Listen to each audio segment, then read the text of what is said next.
En esta mañana vamos a continuar con una serie de predicaciones acerca del libro de los Hechos de los Apóstoles. Estamos ya en el capítulo 11 de Hechos y hemos leído hace unos minutos de los versículos del 1 al 18 y hemos dicho que ese texto tiene que ver con un informe, con una información que el apóstol Pedro dio a la iglesia en Jerusalén. ¿Esto qué quiere decir? Que Pedro tuvo una experiencia, una vivencia, y él quiere compartir esto con los hermanos principalmente judíos que están en Jerusalén.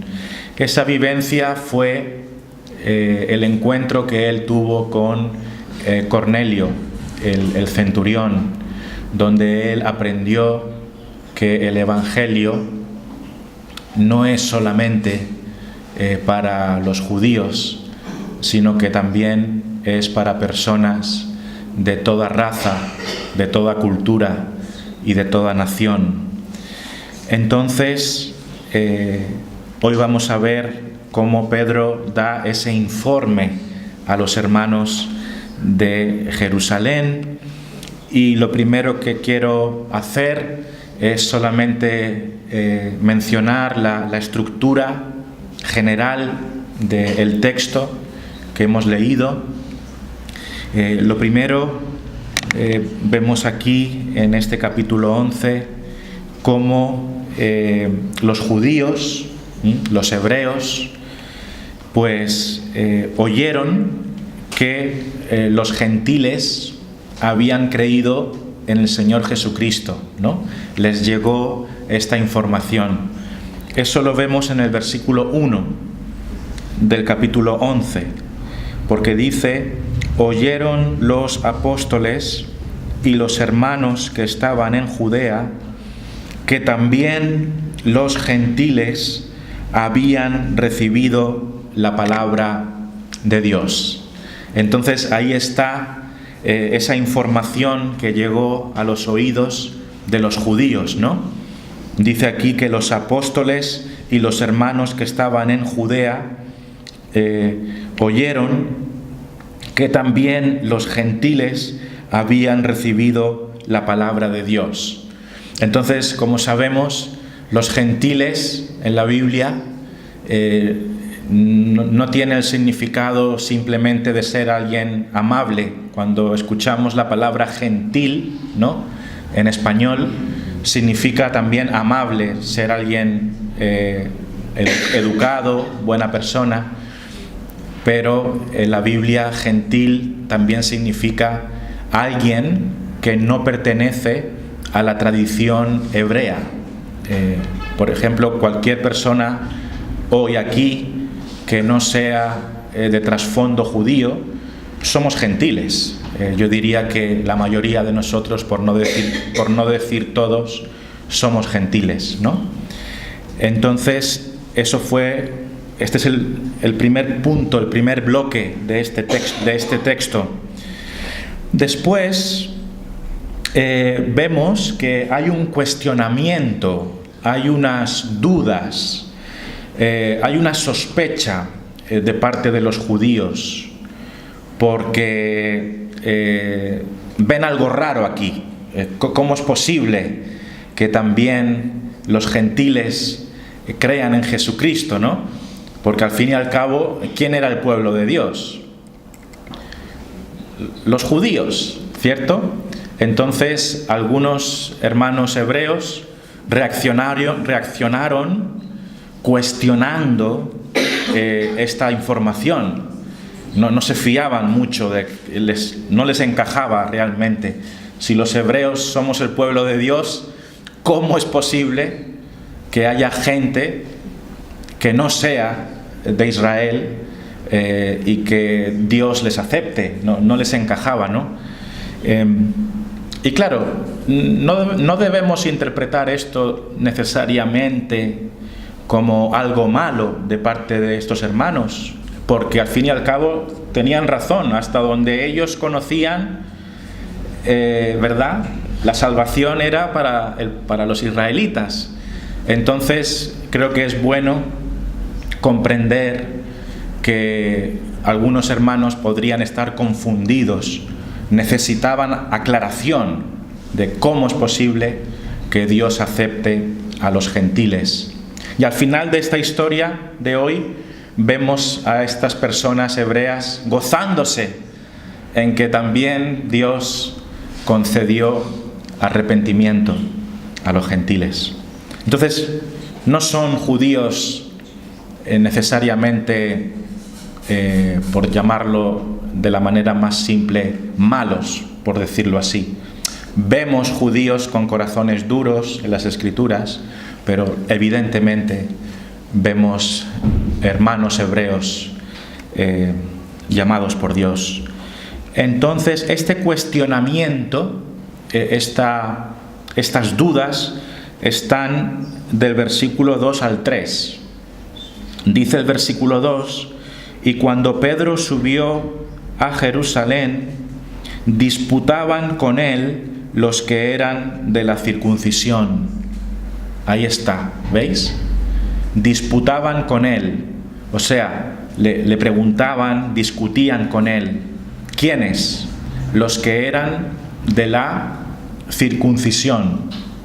¿Quiénes son aquellos? Los de la circuncisión. Los judíos, porque la circuncisión es un rito israelita, ¿no?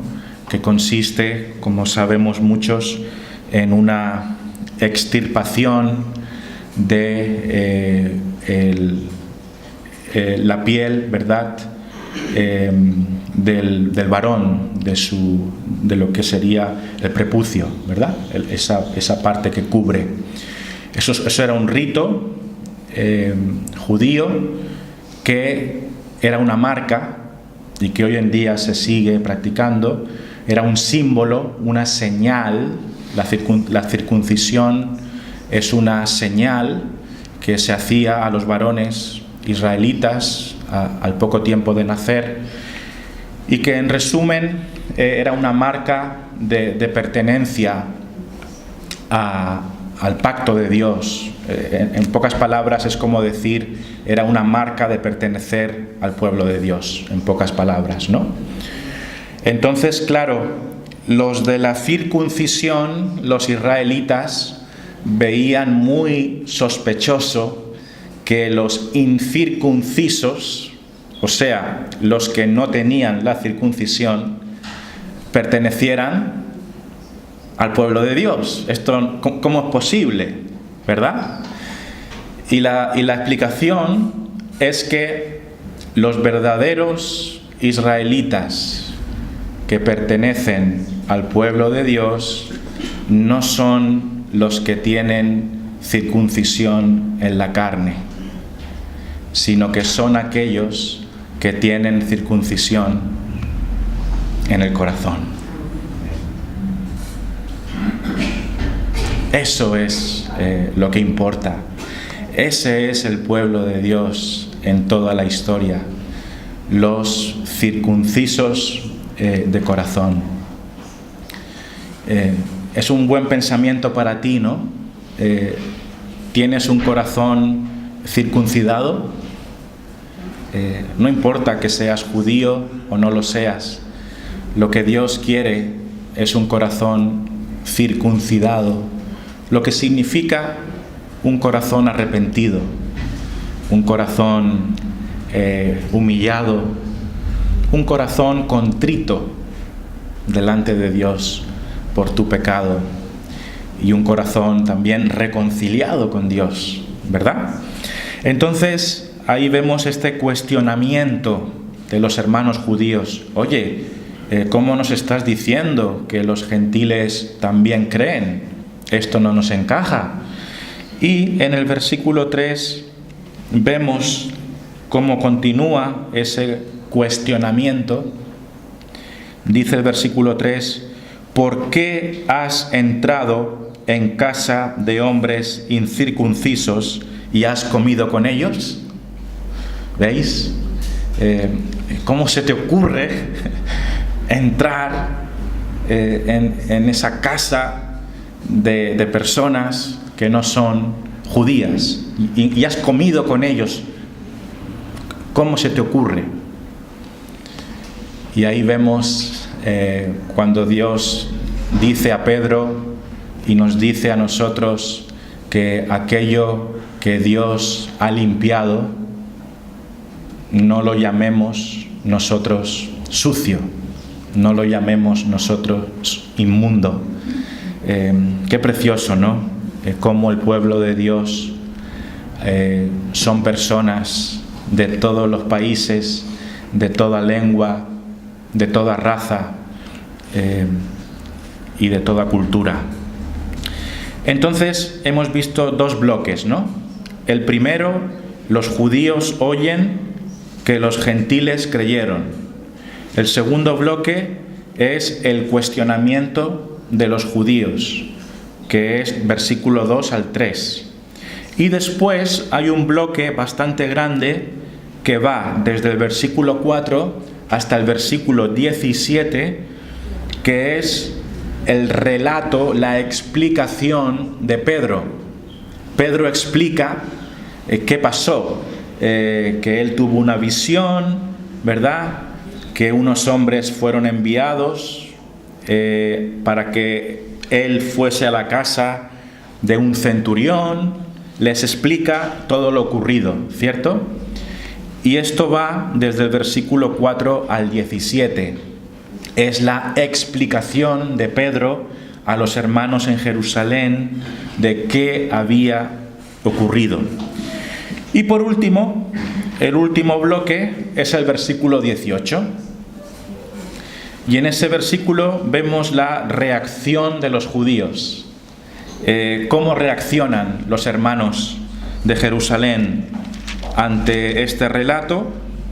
Pues con gozo, glorifican a Dios. Dice el versículo 18 en Hechos 11, entonces, oídas estas cosas, callaron y glorificaron a Dios, diciendo, de manera que también a los gentiles ha dado Dios arrepentimiento para vida.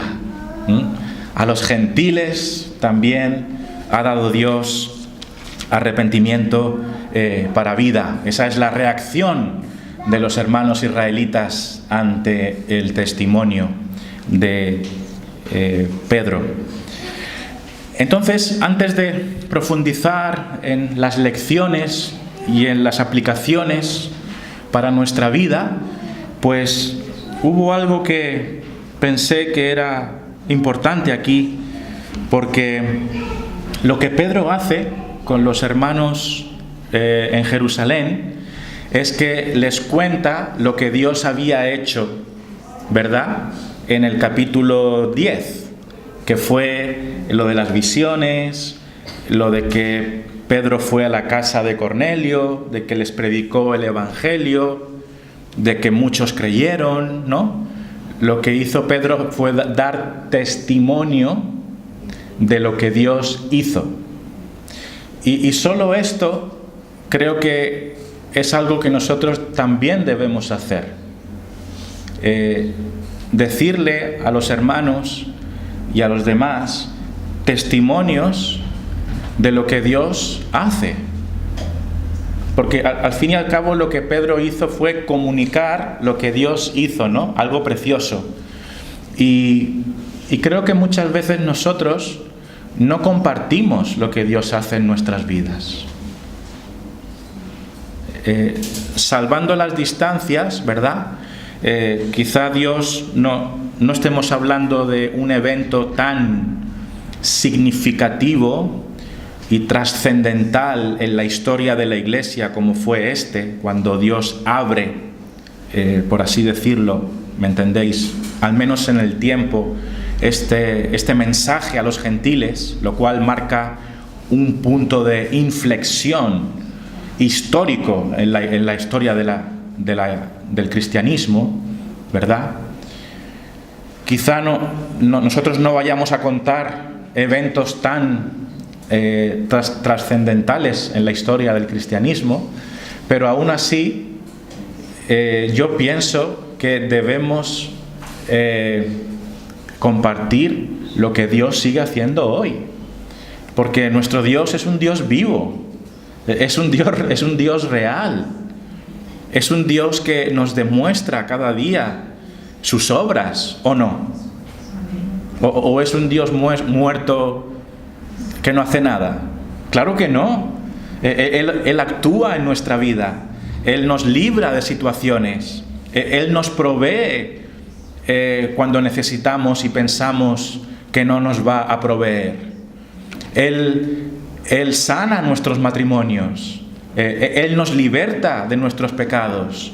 Él nos hace ver cosas. Él sigue obrando en la vida de cada uno. ¿O acaso no está obrando en tu vida? Pues entonces compartamos eso con los hermanos. ¿O no nos anima escuchar lo que Dios está haciendo en medio de nosotros? Es de mucho ánimo, ¿no? Escuchamos testimonios de cómo Dios actúa en nuestra vida. Cuando yo estuve ayer en la conferencia, es una gran oportunidad de encontrarnos con amigos, hermanos de diferentes ciudades, ¿no? Y nos contamos qué es lo que Dios está haciendo en nuestras iglesias. Y escuchamos testimonios muy bonitos, iglesias que crecen, nuevos líderes que el Señor trae. Y eso no es casualidad, eso no debemos callarnos, ¿verdad? Podríamos pensar, bueno, sí, esto ha sucedido y ya está. Pero no es así, es Dios actuando en medio de nosotros. Y deberíamos dar testimonio de sus obras para edificación de nuestra propia iglesia, ¿no? ¿Cuál fue el efecto para estos hermanos que escucharon el testimonio de Pedro? ¿Cómo terminó la historia? Fue de bendición, ¿no?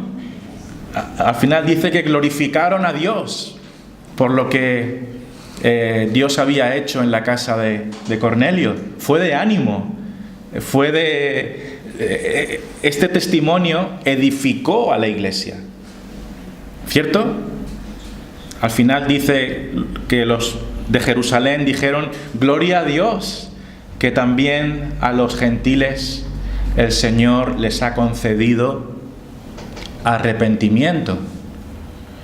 Entonces creo que nosotros debemos hacer más eso, contarnos testimonios de cómo Dios actúa en nuestra vida. Por cierto, aprovecho de mencionar que como iglesia tenemos planes de comer juntos de una manera más constante, ¿no? Al menos una vez al mes. Y una de las cosas por las cuales queremos hacer eso es para la edificación mutua, para que podamos compartir tiempo juntos. Y pienso que una de las cosas que podemos hacer es contarnos cómo Dios está trabajando en mi vida. Bien, dicho esto, vamos a mencionar 5 cosas hoy sobre este texto. Y la primera es el gran tema de lo que hemos leído hoy, ¿no? ¿Cuál es el gran asunto? ¿Cuál es la gran lección que Dios quiere transmitir a través de este informe que Pedro da a la iglesia de Jerusalén? Pues el gran tema es que la salvación de Cristo es para todas las naciones. Ese es el gran tema. La salvación del Señor Jesucristo es para personas de toda cultura, lengua y nación, como nos dice Apocalipsis, ¿verdad?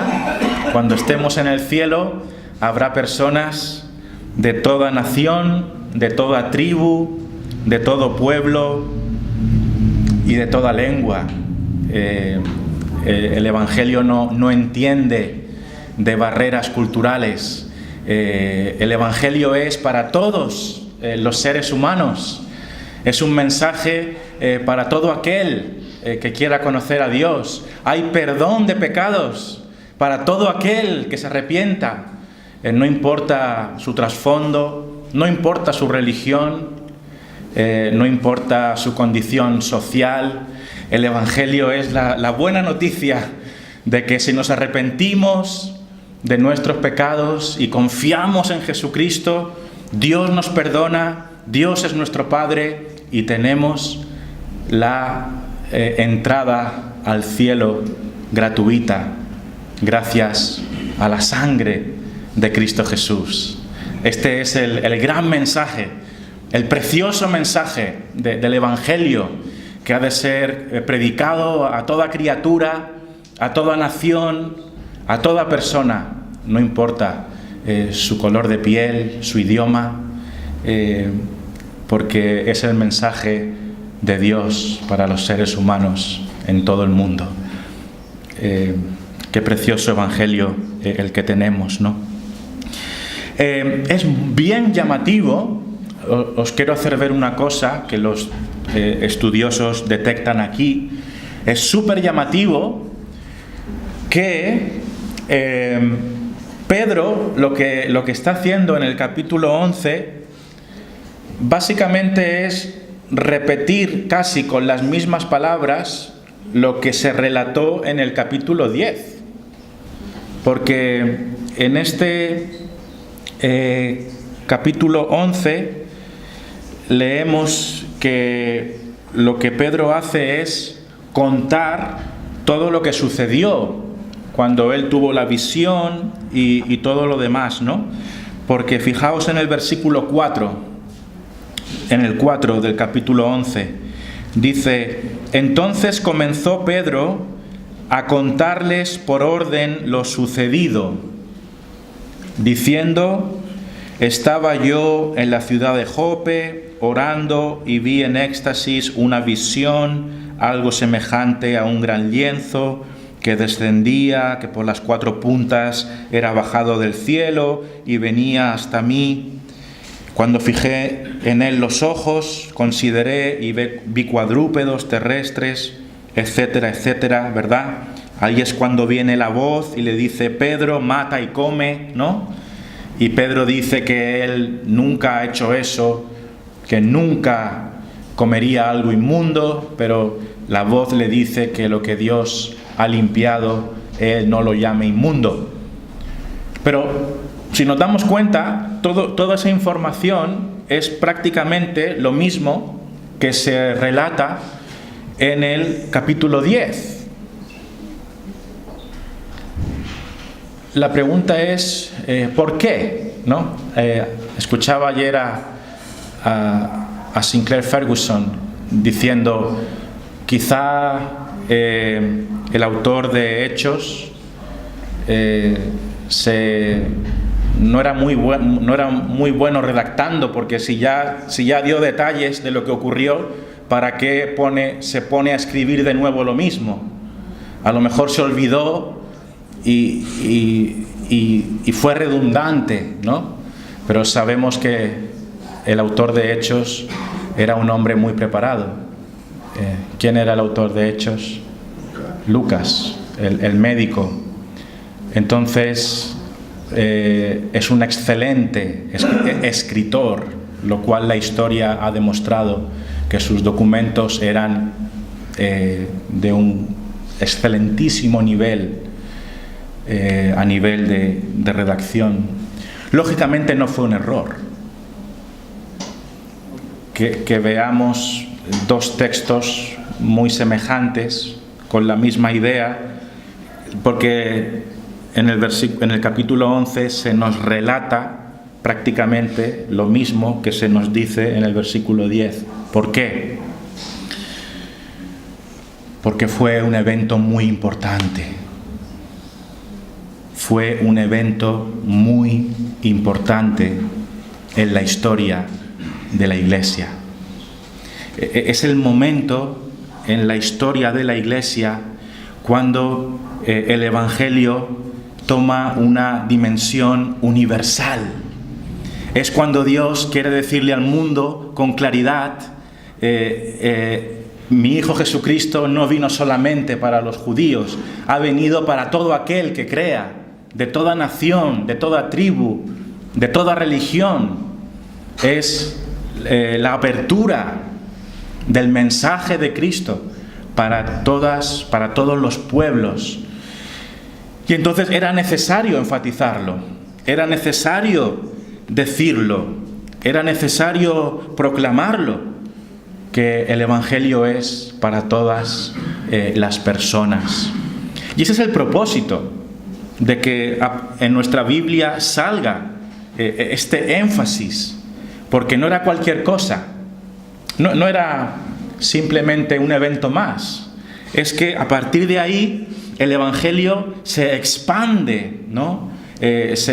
Bueno, ya vimos antes incluso la situación del eunuco, ¿verdad?, etíope. Ya veíamos pinceladas de esa internacionalización de la palabra de Dios. Pero ahora, más si cabe, Dios está declarando y está haciendo saber al mundo que hay perdón de pecados para todo aquel que crea. No importa su trasfondo ni su religión. Entonces es algo importante. Bueno, dejadme matizar. Cuando digo que no importa la religión, no estoy diciendo que podamos ser cristianos estando en cualquier religión, ¿verdad? Si somos de Cristo, vamos a ser cristianos, vamos a ser de la religión cristiana, bíblica. Lo que quiero decir de cualquier religión, lo que quise decir es que es un mensaje ofrecido a las personas que estén en la religión que estén en ese momento, antes de conocer a Cristo, ¿no? Entonces, personas de todas las naciones y de todas las religiones pueden ser salvadas por el Señor. Bien, este era el gran tema. La salvación es para todo aquel que crea. Entonces, quiero ahora mencionar un par de cosas más acerca de qué hicieron estos gentiles, ¿vale? Vamos a ver con más detalle algunas cosas que estos gentiles hicieron. El texto nos dice en el versículo 14 de Hechos 11,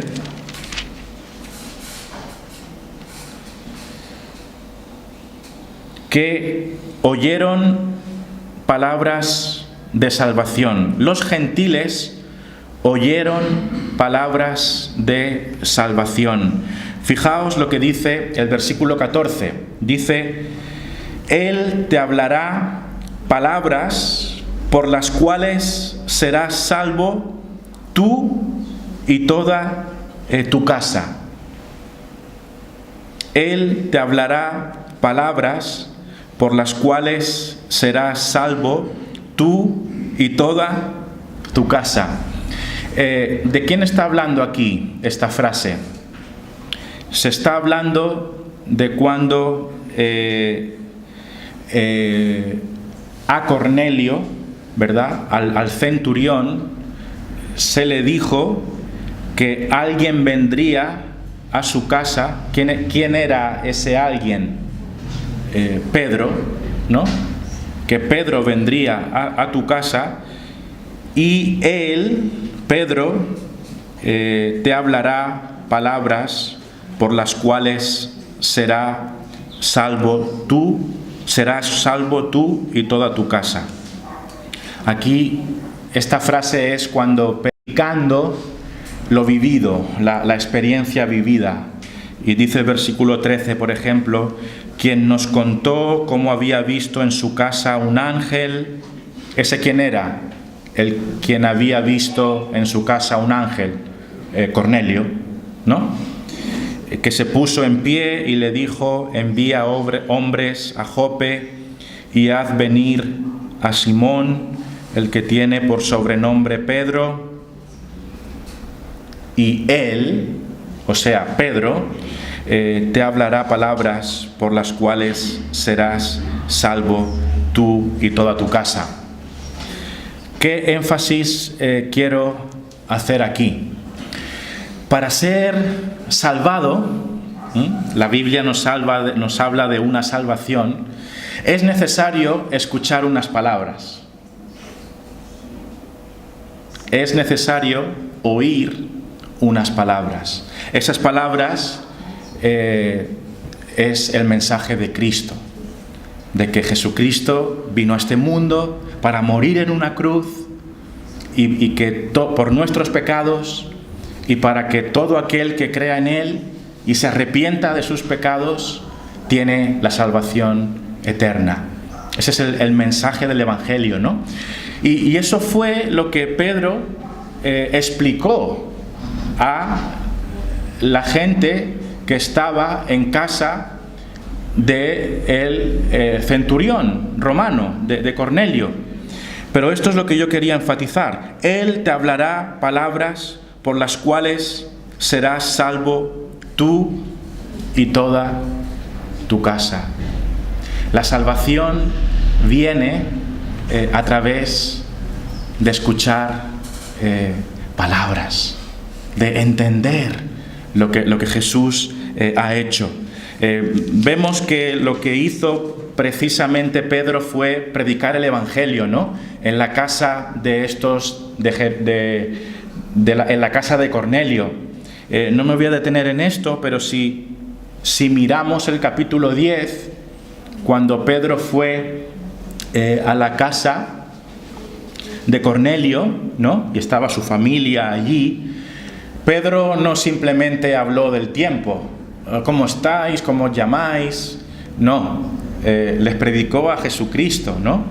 Y fijaos, ¿cómo les predicó? Pues él articuló el Evangelio, él explicó el Evangelio en Hechos 10, del 36 al 43. Algunos ejemplos de estas palabras. Dice aquí en el capítulo 10 de Hechos, partiendo en el versículo 36, Dios envió mensaje a los hijos de Israel, anunciando el Evangelio de la paz por medio de Jesucristo. Hay elementos de ese Evangelio. Es un Evangelio de reconciliación, de paz. Este es Señor de todos. Otro elemento más. En el Evangelio, Cristo es Señor de tu vida. Él llega a ser el Señor de tu vida. Y después vemos el versículo 38, cómo Jesús se habla de Él como el ungido, y también su resurrección, versículo 40, a este levantó Dios al tercer día e hizo que se manifestase, etcétera, etcétera. Entonces, una de las cosas que los gentiles necesitaron fue oír palabras de salvación. Hay un cántico, un himno en español que es dímelas otra vez, bellas palabras de vida. Cántamelas otra vez, bellas palabras de vida. Y esas palabras de vida se están anunciando hoy para todos nosotros. Palabras de vida. Palabras de vida. ¿Qué hicieron los gentiles al escuchar estas palabras de vida, ¿no? ¿Cómo reaccionaron ellos? Pues se nos dice que los gentiles recibieron la palabra de Dios. Recibieron la palabra de Dios. Dice aquí en Hechos 11, versículo 1, oyeron los apóstoles y los hermanos que estaban en Judea que también los gentiles habían recibido la palabra de Dios. Y yo quiero resaltar esta palabra. Recibieron la palabra de Dios. ¿Qué significa esto? Significa que no escucharon solamente con sus oídos, escucharon con el alma, escucharon con el corazón, recibieron la palabra de Dios, la atesoraron, la hicieron suya, impactó su corazón, cambió su vida para siempre. Eso es recibir la palabra de Dios. Cuando tú simplemente no la escuchas fríamente, sino que el Espíritu de Dios entra en ti y esto cambia tu vida y tú te entregas a Cristo y tú crees en el Señor Jesucristo y ya no eres el mismo. Dios te ha tocado. Eso es convertirse, recibir la palabra de Dios. Qué precioso, ¿no? Los gentiles recibieron la palabra de Dios, la hicieron suya. Lo que escucharon no era cualquier cosa, eran palabras de vida para ellos. Hubo arrepentimiento en sus corazones, hubo fe, hubo tristeza por su pecado. Hubo un deseo de dejar su vida como solían hacerlo y vivir para agradar a Dios. Hubo un punto de inflexión en sus vidas porque recibieron la palabra de Dios. Recibieron la palabra de Dios. No solamente recibieron la palabra de Dios, ellos creyeron en el Señor Jesucristo, que es lo que nos dice el versículo 17, ¿no? El versículo 1, ahí vemos cómo recibieron la palabra de Dios. En su corazón hubo cabida para las palabras de vida, ¿no? Las recibieron con alegría, con gozo, y se convirtieron al Señor. Los niños también pueden hacer esto, ¿verdad? Recibir la palabra de Dios. Me comentaba ayer un hermano, Israel Sanz, de la iglesia de Córdoba, acerca de un testimonio de un campamento de niños que hubo en Córdoba a través de otra iglesia. Era un campamento de la iglesia de Córdoba, pero predicaba otro hermano de Andalucía, que alguno conoceréis porque estuvo entre nosotros, Pedro Blois, que él está en otra localidad. Y era un campamento de niños y Pedro predicó a los pequeñitos y dijeron que muchos niños se arrepintieron de sus pecados llorando, quebrantados, les corrían las lágrimas porque sentían que habían ofendido a Dios, ¿no? Y hermanos, esto es precioso porque yo conozco a estos hermanos, ¿no? Pedro, Israel. Si nos lo cuentan, no es solamente porque fue un momento de emoción, sino que de verdad esos niños comprendieron y sintieron su pecado delante de Dios, ¿no? Y queremos alejarnos de sensacionalismos y de todo lo que no sea de Dios, ¿no? Pero ¿acaso Dios no puede hablar a los niños y tocarles el corazón y hacerles sentir lo feo y lo sucio de su desobediencia y la necesidad que tienen de Cristo? Me decía Israel que uno de estos niños, al día siguiente, porque Israel Sanz, que es el pastor de la iglesia de Córdoba, no estuvo en ese campamento, simplemente le contaron, ¿no? Pero que cuando se encontró con uno de esos niños, un niño le dijo si le podía dar un abrazo, porque era un niño que estaba feliz, gozoso de haber entendido, experimentado un quebrantamiento personal de comprender su condición delante de Dios. Y eso lo hace el Espíritu Santo, ¿no? Y nosotros tenemos que orar para que Dios derrame su Espíritu, para que nos dé convencimiento de ese pecado y haya conversiones de verdad, reales. Eso es lo que ocurrió ni más ni menos que en la casa del centurión. Eso fue lo que sucedió. Entonces los gentiles creyeron en el Señor Jesucristo. Versículo 17 en Hechos 11 nos lo dice. Dice: si Dios pues les concedió también el mismo don que a nosotros, que hemos creído en el Señor Jesucristo, ¿quién era yo que pudiese estorbar a Dios? ¿No? Entonces, si Dios les concedió el mismo regalo, el mismo don que nos concedió a nosotros, los judíos, que hemos creído en el Señor Jesucristo, ¿quién era yo que pudiese estorbar a Dios? Entonces, Dios concede el arrepentimiento a personas de todas las naciones y de todas las razas y de todas las lenguas. Quiero acabar con una cosa más.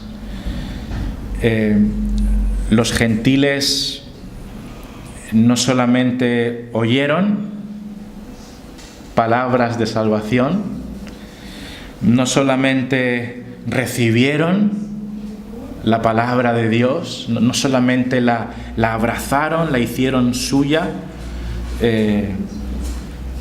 no solamente creyeron en el Señor Jesucristo, también tuvieron lo que la Biblia llama arrepentimiento para vida. Arrepentimiento para vida. Es el versículo 18. Aquí es la conclusión.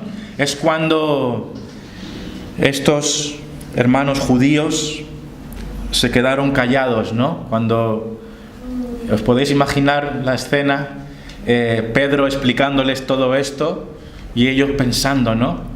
Dentro de ellos mismos, o sea que, ¿qué ha pasado aquí? Que Dios también habla a los que no son judíos. Y dice el texto, el versículo 18, entonces, oídas estas cosas, callaron. Se habrán quedado pensando en lo que Pedro les ha explicado. Y dice aquí, y glorificaron a Dios. Y glorificaron a Dios, diciendo, de manera que también a los gentiles ha dado Dios arrepentimiento para vida. Arrepentimiento para vida. ¡Wow! Arrepentimiento para vida. Lo más importante que cualquier ser humano puede experimentar en su existencia es arrepentimiento para vida. Ese es el arrepentimiento que el Espíritu Santo de Dios produce en el corazón. Arrepentimiento para vida. No es cualquier arrepentimiento, ¿verdad? Porque hay un arrepentimiento que es simplemente sentirse mal. Es más bien un remordimiento, ¿verdad? Me siento mal, lo siento, pero no es algo que llega a lo más profundo del corazón. Es algo que se queda en la superficie, ¿no? Es solamente un remordimiento. Pero aquí lo que hay es un arrepentimiento hasta lo más profundo del ser. Es un dolor hasta lo más profundo del ser. Es un sentimiento de pena, de tristeza, de que has ofendido a Dios y te duele y te hace llorar y te hace sentirte culpable. Reconocer esa culpa delante de Dios. Pero es para vida. Es algo precioso, es algo bueno, es algo que tú tienes que vivir. ¿Alguna vez has sentido ese arrepentimiento para vida? ¿Cómo lo podemos describir? El arrepentimiento para vida, los puritanos hablaron de esto y lo compararon con el pecado, ¿no?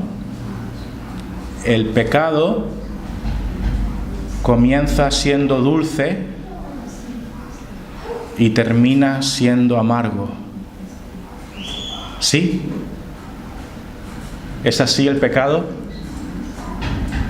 El pecado empieza siendo dulce y termina haciéndote llorar de amargura. Sin embargo, el arrepentimiento empieza siendo amargo,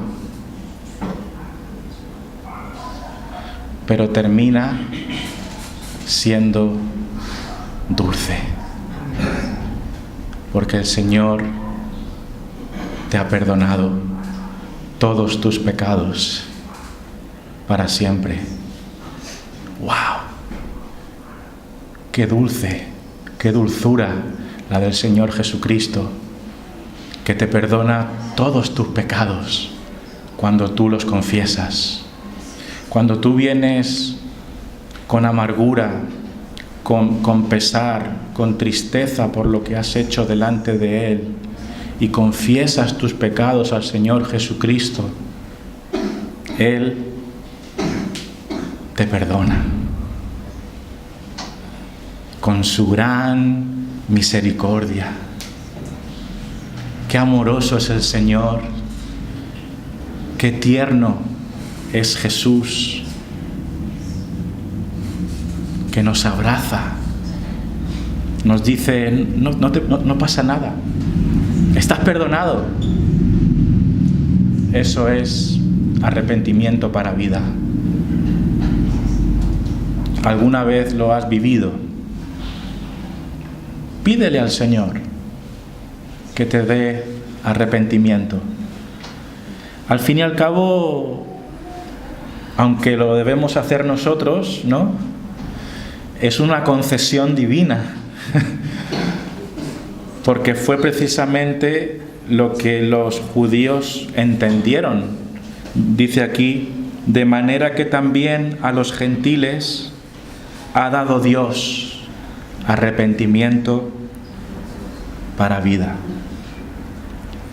El arrepentimiento verdadero, el arrepentimiento para vida eterna, es un don de Dios. Si tú te arrepentiste, es porque Dios emblandeció tu corazón. Y que Dios haga eso en esta iglesia con cada uno de nosotros. Oremos.